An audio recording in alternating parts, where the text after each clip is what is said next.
मैं सूरज भारती आप सभी का वर्ड इनकारनेशन में स्वागत करता हूं। आज का विषय है भारतीय संवैधानिक विकास के चरण, यानी भारतीय संविधान किन किन चरणों से होकर गुजरा और तब जाकर अंततः 26 जनवरी 1950 को हमारे देश में इसको लागू किया गया।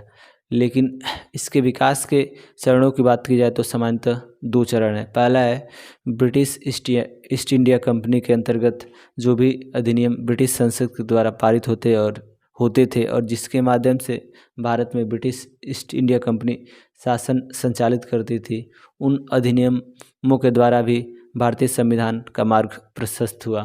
और दूसरी बात करते हैं ब्रिटिश ताज यानी कि जब कंपनी के अधिकार को पूर्णतः समाप्त करके ब्रिटिश संसद ने अपने हाथों में भारतीय शासन की बागडोर संभाली, उसके अंतर्गत जो भी संवैधानिक प्रावधान ब्रिटिश संसद में लिए गए उसने भी बहुत हद तक भारतीय संविधान को प्रभावित किया। और आज भी ब्रिटिश संसद के द्वारा जो भी प्रावधान पारित किए गए या अधिनियम पारित किए गए उसका भारतीय संविधान में मुख्य रूप से प्रभाव दिखता है। जैसे कि भारत शासन अधिनियम 1935 जो कि भारतीय संविधान का एक महत्वपूर्ण अंग है।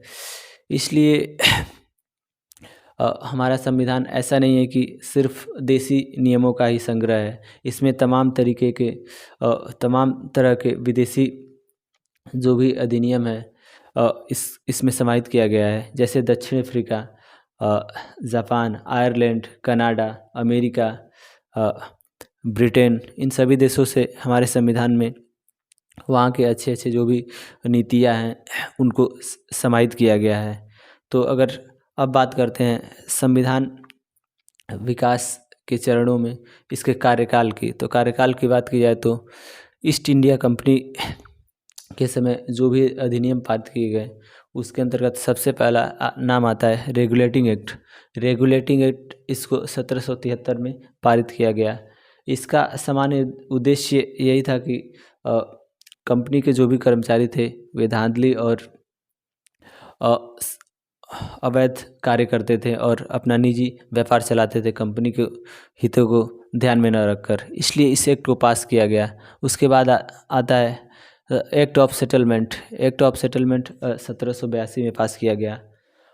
उसके बाद बात करते पीटर्स इंडिया एक्ट 1784 में पास किया गया।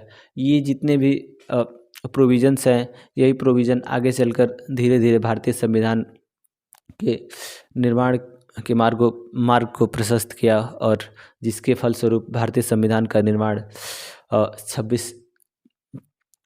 हुआ। धन्यवाद।